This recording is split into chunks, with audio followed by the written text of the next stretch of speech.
how's it going, everyone? Time for a Universal Orlando update. I'm the legend. Molly's joining me on this one. We're going to show you around the park and to check out the construction of the new Jurassic Park roller coaster. We're going to give our thoughts on and give the operational update on the Hagrid ride, and go check out the Endless Summer Resort, the brand new hotel. All right, let's go wander around. Probably some more stuff too. Now looking at the construction on that Jurassic Park coaster from across the lagoon, you can see there's a big shipping container over there. It looks like it's pretty flat. Pretty flat indeed. I think they got rid of that one tree that was hanging on.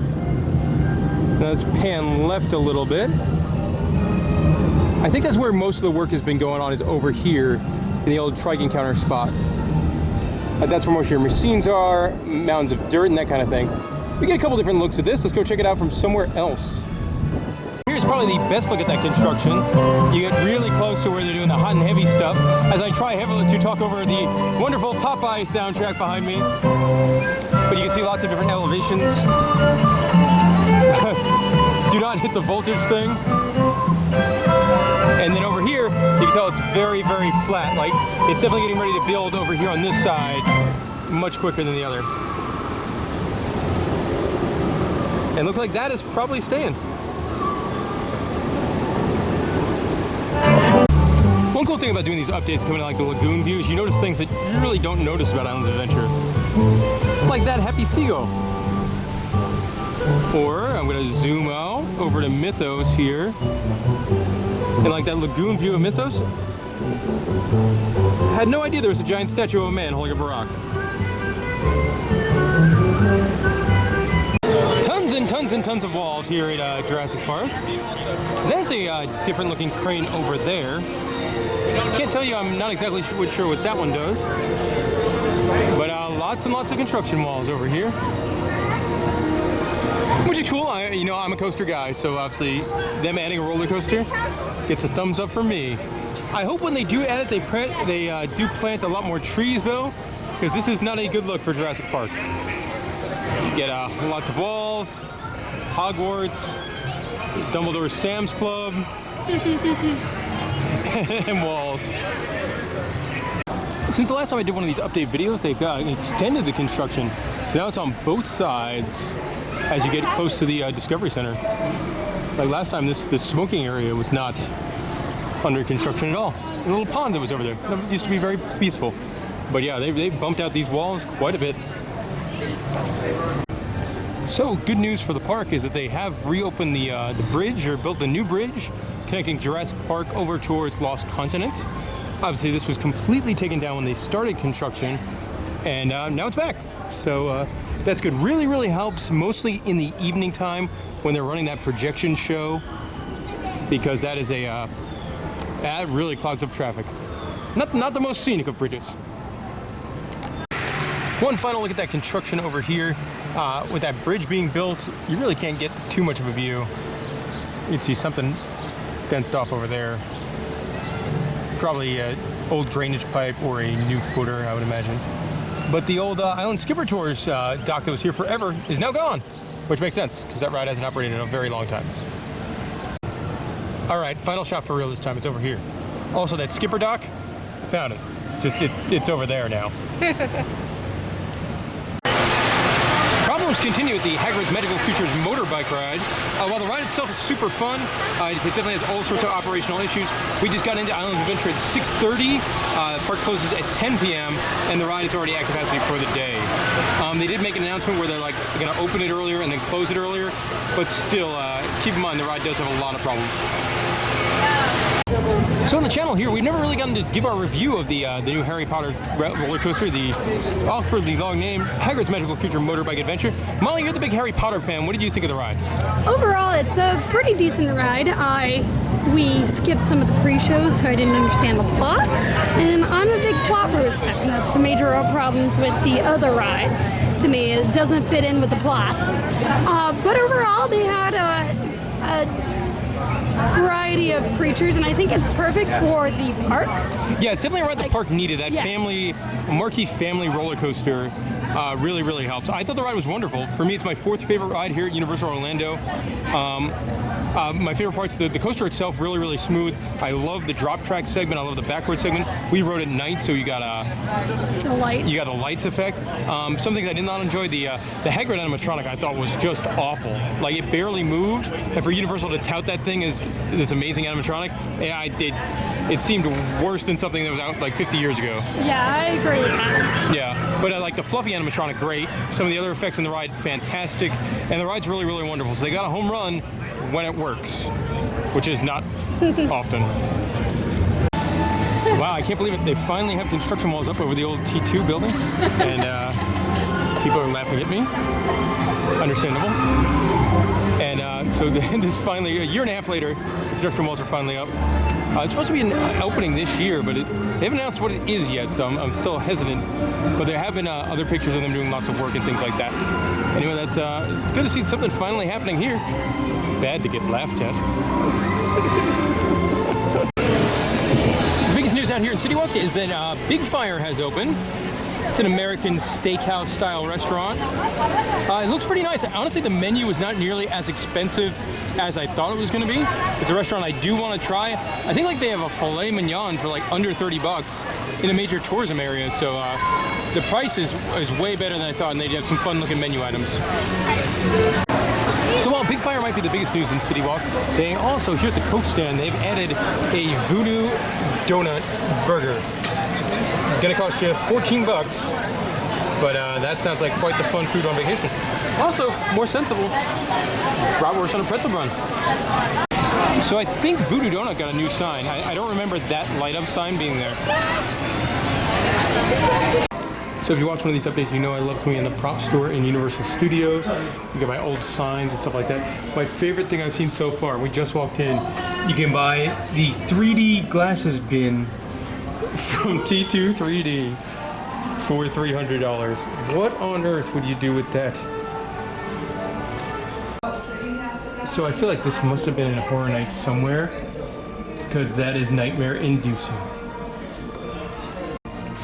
They've got more of them too, like that creepy one, no eyes one, just odd. Hey Fred, what you get on your Universal vacation?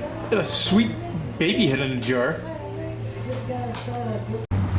So one of the biggest things that happened at Universal since we did our last update video is the Surfside half of the Endless Summer Resort has opened. Not the prettiest looking hotel, but this is like their super duper value hotel. And we're gonna check out things, you know, see the lobby, the food court, take a look around, maybe grab a beer. One thing that I think totally stinks if you're staying at this hotel, you've got International Drive like right here, filled with a whole bunch of shops and restaurants, KFC and the like. But to get there, you have to walk like all the way down that way. So Universal's really kind of purposely trapping their guests here in the hotel. That to me screams like, don't spend money elsewhere, spend money here kind of thing. Anyway, let's go check out the hotel. So here's a look at that lobby area. Kind of a cool check-in area, you know, very surfy theme. Kind of simple, but kind of nice. Air conditioning in here is an A+. Let's see, looks like you got a store over there. We'll check that out in a little bit. Lots of seating, which is always good. Starbucks, very important. Not bad lobby. Nothing like, wow, nothing amazing, but not bad. Really nice, kind of like a family photo op here in the lobby area. Here is that pool area, kind of a basic pool area. I guess it might be good if you're like lounging around the pool, but as far as the pool, it looks pretty simple. One, there is a zero entry, which is nice for kids and stuff like that. And there's a pool bar, like a substantially sized pool bar, it looks like. Walking through a little bit more, that is a gigantic pool bar. A couple of specialty drinks over here at the Sandbar.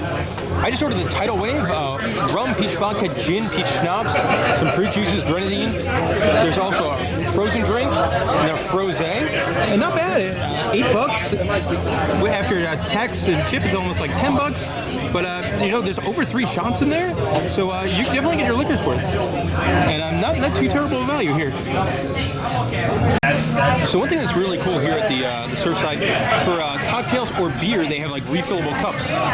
Like I'm sure with discounts or that kind of thing. Seeing as this was on the old Wet n Wild property, the lake that was behind Wet n Wild, it's still here. Which is kind of cool. It'll give you a nice area to walk around and that kind of thing. I'm trying to figure out, I'm really far away, if these are real pelicans or fake pelicans. It's as far as my super zoom camera goes. So leave your guesses below.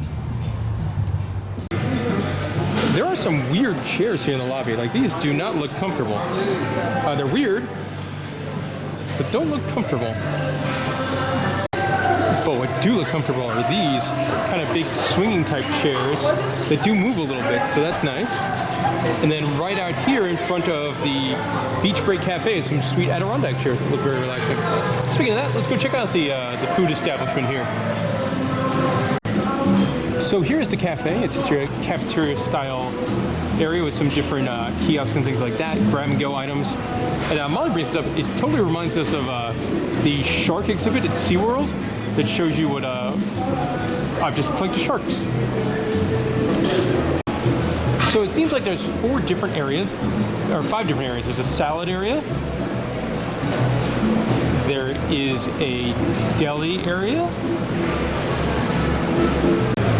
Here is the roast area. Interesting items here. Chicken cod, a power bowl, carne asada, adobo chicken. Of course there has to be a burger area, right? Cheeseburger, hamburger, a pipeline burger. That sounds good. Beef patty, caramelized onion, bacon jam, provolone. Chicken sandwich with avocado, and chicken tenders. Last but not least, pizza. So we have to sample some of the food, right? Molly decided to go with the carne asada bowl, which has like a quinoa, a rice, carne asada, and a Baja sauce on top. Hey guys, I don't know about this. It kind of looks like dog food to me. Maybe I hope it doesn't taste like dog food. The sauce smells good. Yeah. Yeah, they do take pass holder discounts here, so that's a plus too. And all the food items, I think, were all under $10, so that's not bad for theme park pricing. All right, Molly, what are your thoughts on the carne asada bowl thing we ordered here? It's okay. I love the sauce though. Yeah, the sauce is definitely the highlight. The meat's kind of weird. It doesn't taste like meat. It's also kind of like lukewarm, coldish. Yeah. So. But the sauce is good, The sauce is really good. It's an interesting meal. To like than your normal like burger, fries, hot dog kind of thing. Chicken nuggets, yeah. So one thing that's cool, you get like real silverware, real plates, real utensils, which always makes it feel less cheap, especially for a meal that costs you less than $10.